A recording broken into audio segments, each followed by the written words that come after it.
you change your mind. When you move your body, you change your mind. And I want you to remember that because being a leader is hard. This is hard work. I am super blessed to have John as a real life mentor, which is still the craziest thing in the entire world.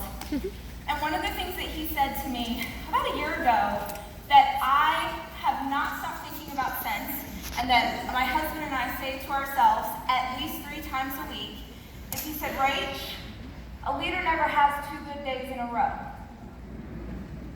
A leader never has 2 good days in a row.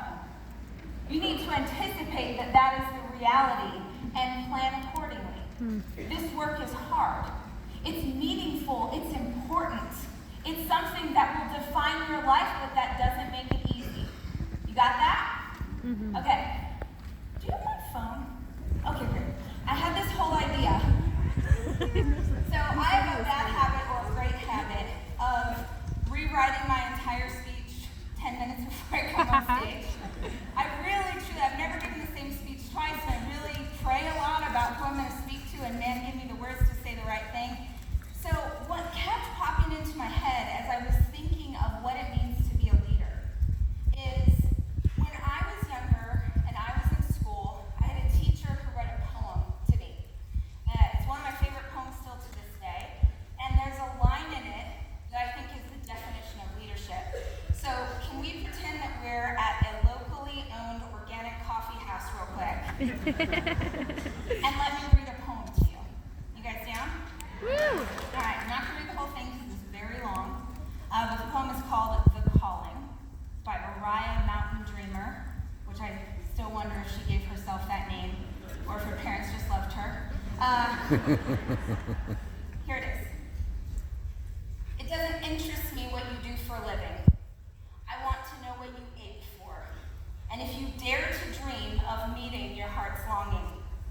It doesn't interest me how old you are.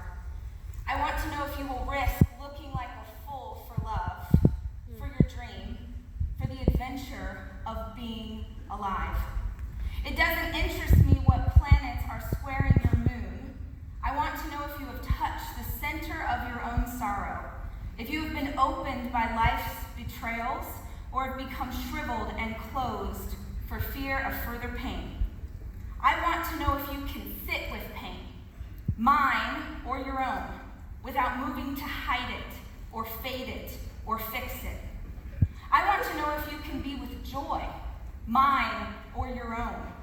If you can dance with wildness and let ecstasy fill you to the tips of your fingers and toes, without cautioning us to be careful, to be realistic, to remember the limitations of being human. I want to know if you can see beauty even when it's not pretty every day. And if you can source your own life from its presence. I want to know if you can live with failure, yours and mine, and still stand at the edge of a lake and shout to the silvery full moon, yes. It doesn't interest me to know where you live or how much money you have. I want to know if you can get up after the night of grief and despair, weary and bruised to the bone, and do what needs to be done to feed the children. It doesn't interest me who you know or how you came to be here. I want to know if you will stand in the center of the fire with me and not shrink back. It doesn't interest me where or what or with whom you have studied. I want to know what sustains you from the inside when all else falls away. I want to know if you can be alone with yourself and truly like the company you keep in the empty moments. Can I get a witness? Amen. Here's the line that sums up leadership to me. Can you get up after a night of grief and despair, weary and bruised to the bone, and do what needs to be done to feed the children? Being a leader is hard. This is hard work. There are amazing days. There are beautiful days. Who's had a beautiful day as a leader?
as a very significant responsibility in my life. And the one thing I want to say on that is are all of you pushing your leadership out into the world? Are you on social media? Are you creating content? Yeah? Anyone here? Raise your hand if you currently are doing that. Awesome. Raise your hand if you dream of doing that. And by the way, I don't care if you are watching this in Uganda right now, you better be raising your hand with me. I can tell. I know. Okay. Who dreams of putting their work out into the world? Let me challenge you a little bit. If you have something to say, if you have care, if you have love, if you have ideas, if you have skills that you can share with the world, and you are not considering how you put that out into the world in a scalable, bigger way, you are missing a massive opportunity that we as humans did not have 20 years ago. Do you know who John Maxwell would be if social media existed when he started?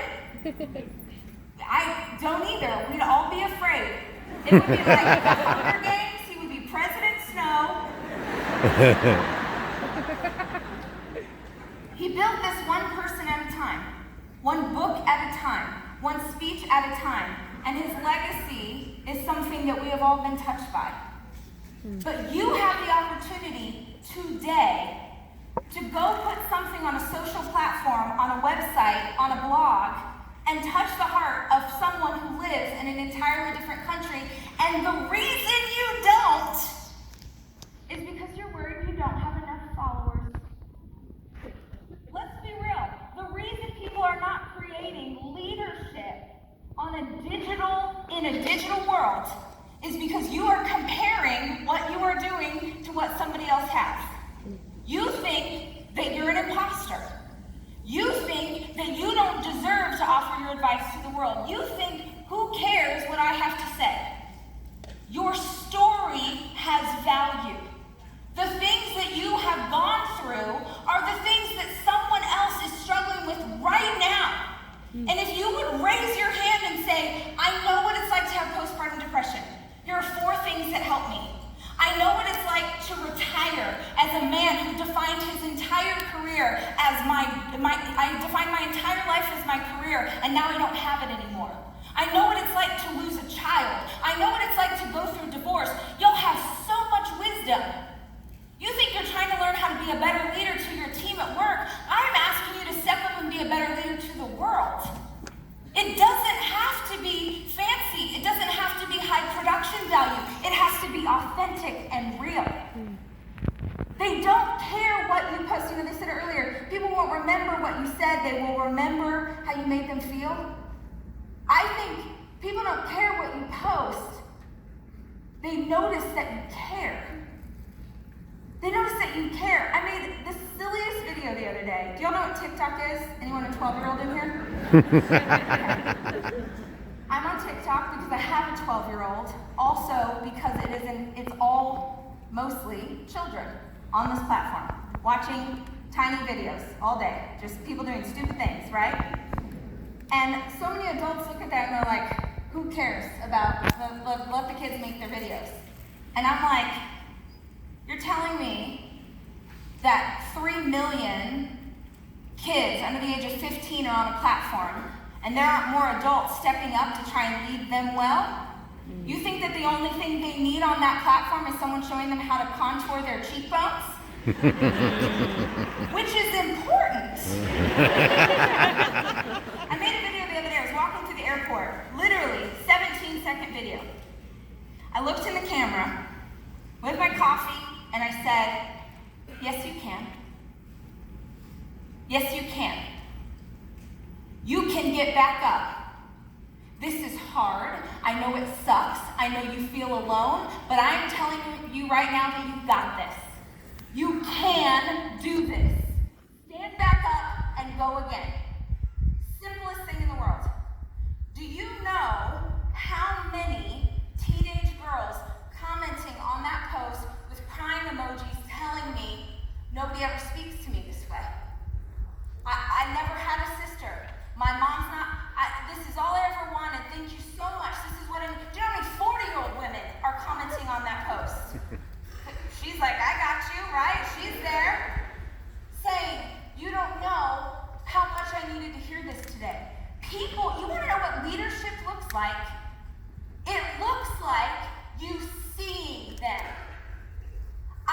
see you.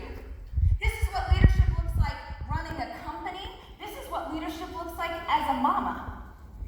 I love the line that Chris said today is being a boss, being a manager, you manage everybody the same, but being a leader, you lead everyone differently. And I was like, oh, dang it, don't you hate when someone else has a better line than you? It made me think of my kids. I have 4 kids, which is the same as 1,000 kids, guys. On a daily, my husband and I look at each other and we're like, why? I do not parent not one of my children the same. I was thinking about this this week. I have my 2 older boys have phones, and so they text, right? And so I've made a habit. We spend a lot of time together, and I'm really intentional about conversations we have, and eye contact, and hanging out. But I'm trying to meet them where they're at. I'm trying to say to them, I see you. And so I'm really intentional about texting my kids, my 2 older kids, individually, and telling them how great they're doing, and being specific about what they are doing that I see that is incredible. And I was thinking about, he'll never watch this because he can't afford John Maxwell, but my 11-year-old was 5 years ago, I would have said, he's my tough kid. Anyone have a tough kid? Yeah? We don't want to admit it, we don't like to say that, and you wouldn't say it to, a teacher at school, whatever, but to each other we're like, Jesus, take the wheel, take it from my hands, right? If you got a tough kid, you know, right? And forever we're trying to course correct with him, like, no, come on, buddy, do it this way, and we get really fired up, and we're trying everything, and then one day, I was like, what if we just praised him when he does something good? Amen. This baby gets so much, he wasn't a baby at the time, he's 8, but he gets so much, this is what you need to do, and here's how you change it, and here's how you're not measuring up. When was the last time that we loved on this kid for who he was and what he was doing well? And when I tell you that my son bloomed, I mean, when we covered him in sunshine that he could grow toward and stop trying to prune him into something he was not, he became the person he's going to become. Does that make sense? Mm-hmm. You have to see them, okay?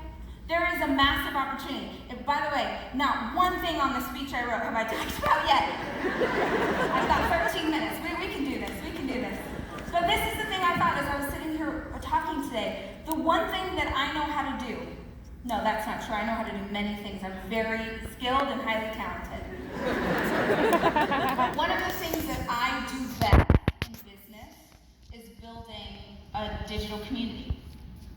And I have done that. You want to know the secret? You want to build a social community and be a leader online? I got you.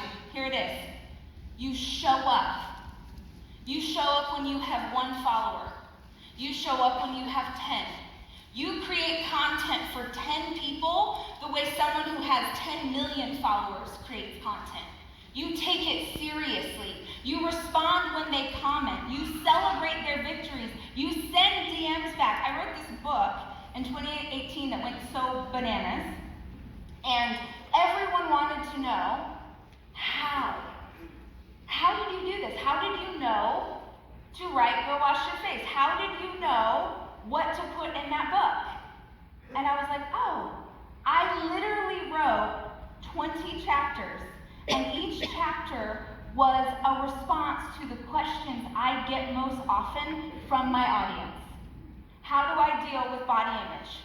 I feel like I'm a bad mom. I'm struggling with this. I'm drinking too much. I'm struggling in my relationship. So I just answered the questions that the community was asking.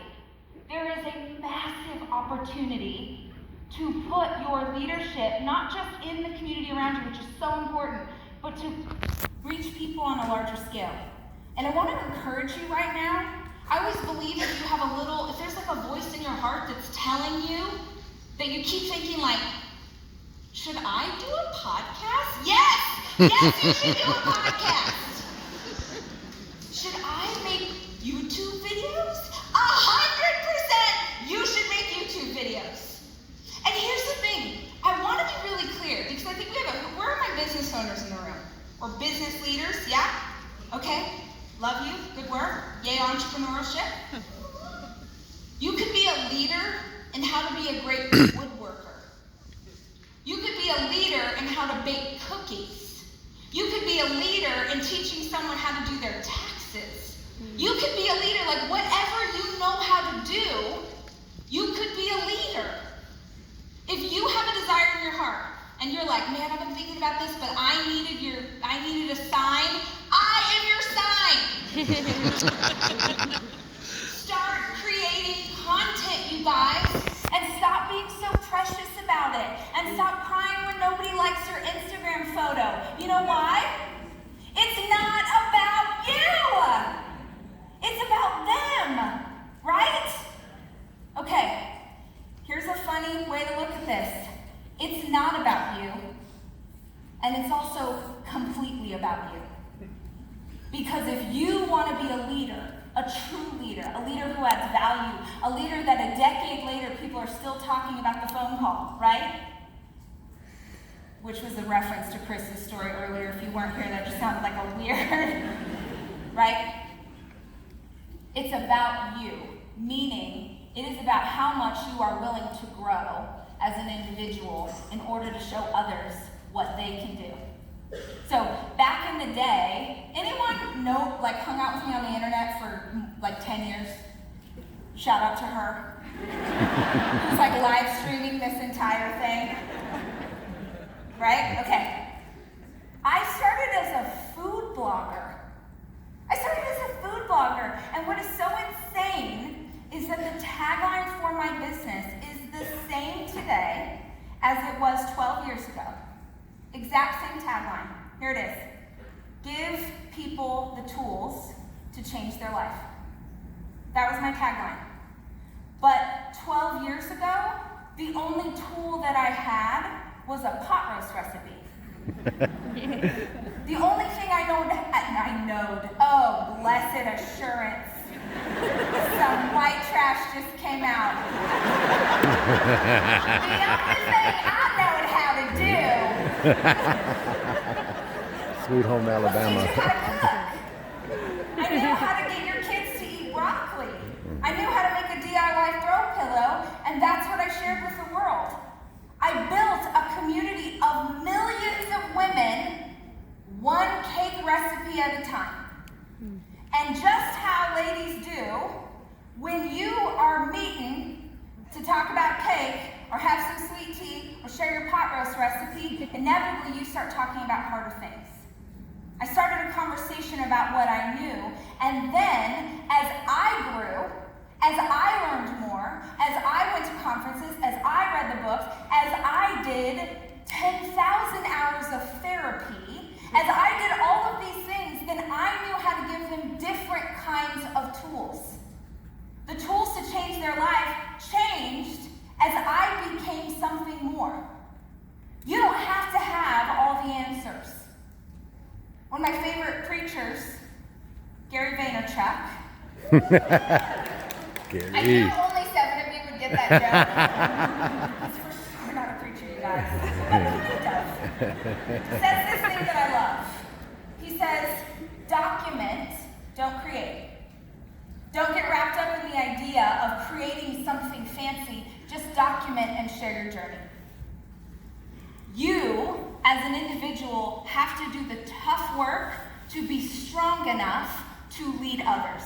So I want to share a few things with you that you need to do to become a better leader. The first thing that you need to focus on is your self-awareness. Where are you struggling? Where are you struggling?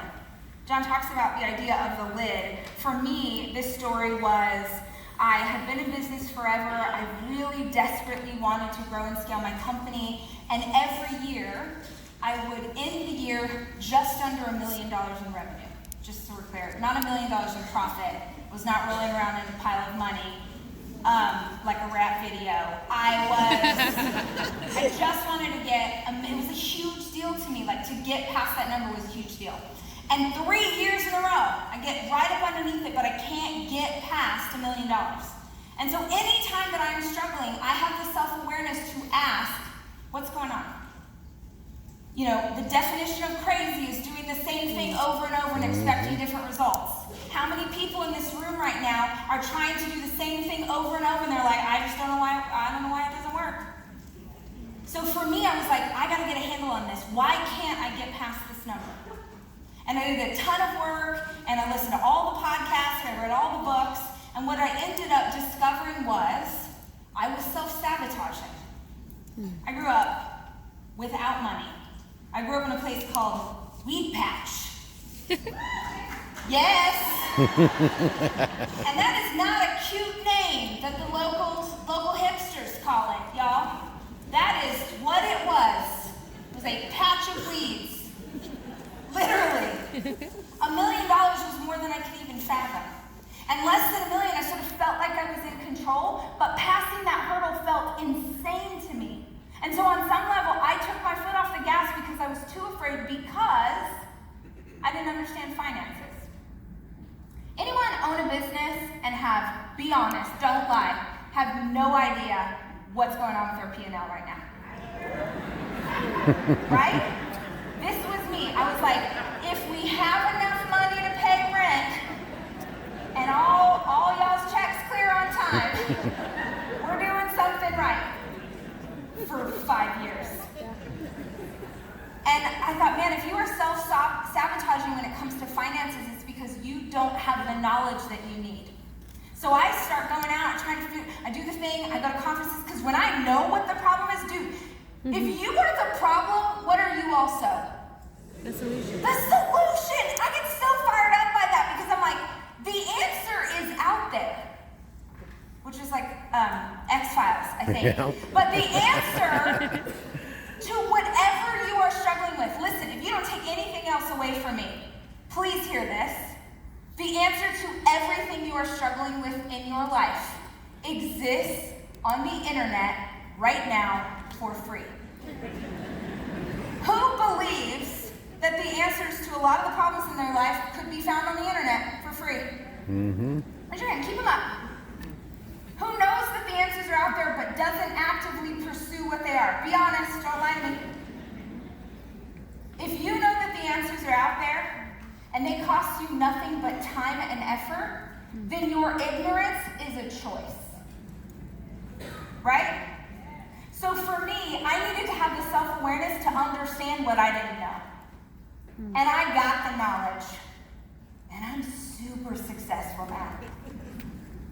That was supposed to be a joke, guys. I mean, I wasn't trying to be, right?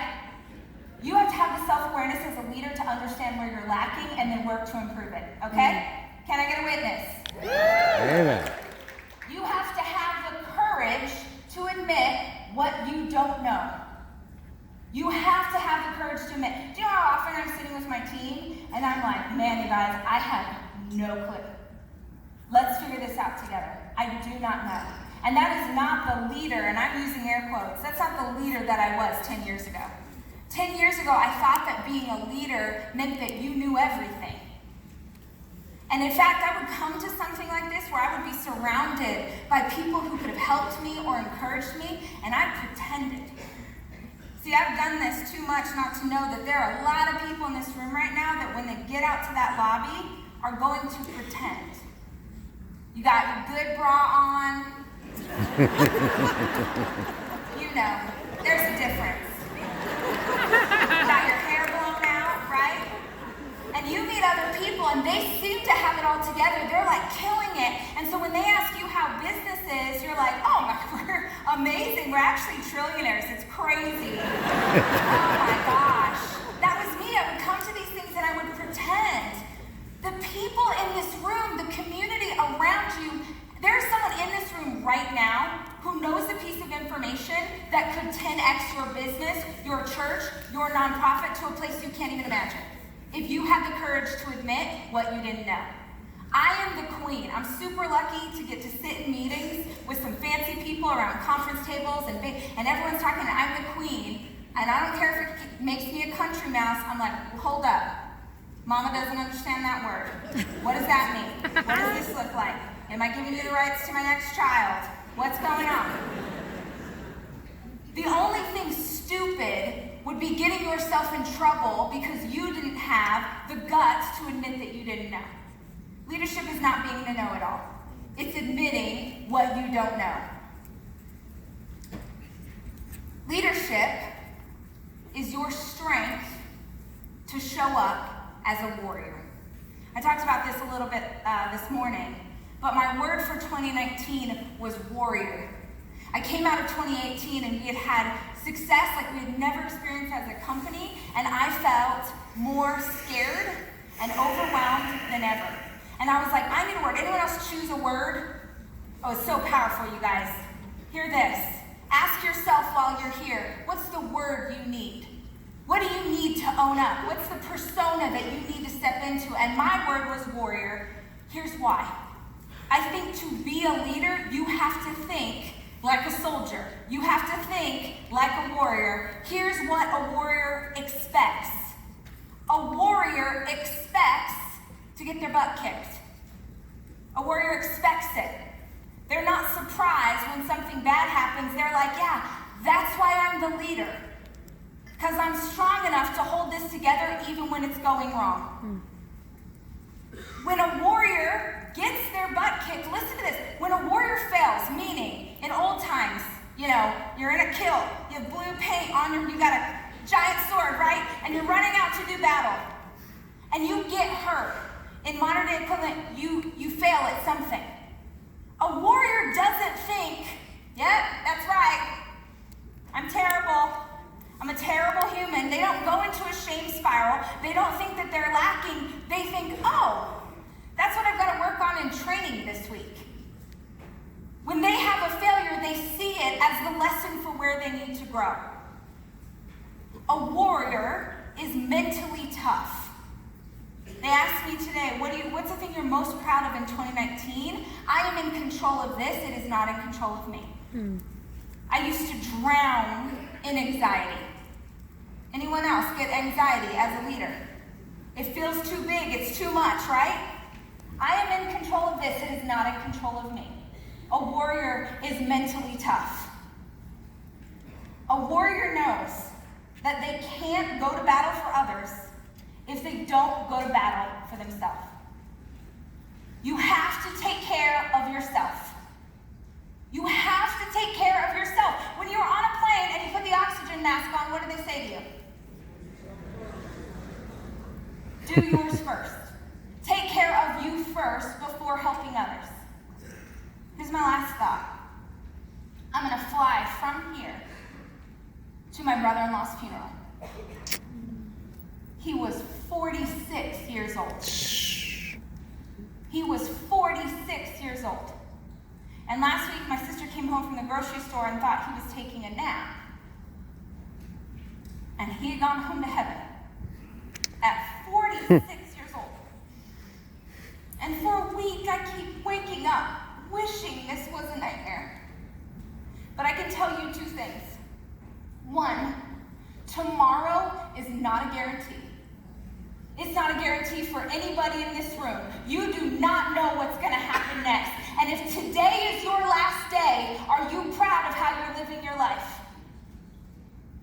The second thing that I want you to know is he was the hardest worker I've ever met in my life. Hardest worker.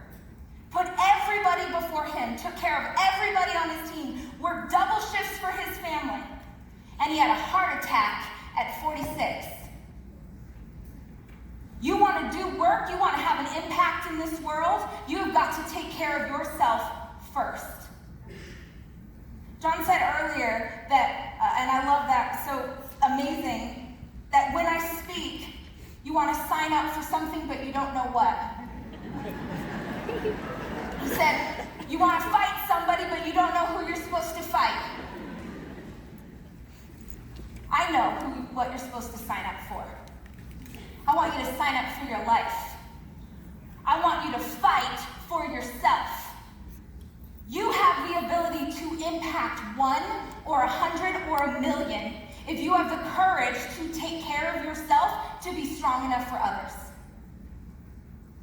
There is incredible potential in this room. There is incredible potential, everybody who's watching this all around the world. I believe that your Creator gave you that potential. And you are squandering it when you do not step into your calling. Have the courage to show up. Have the courage to show up for your life. You're going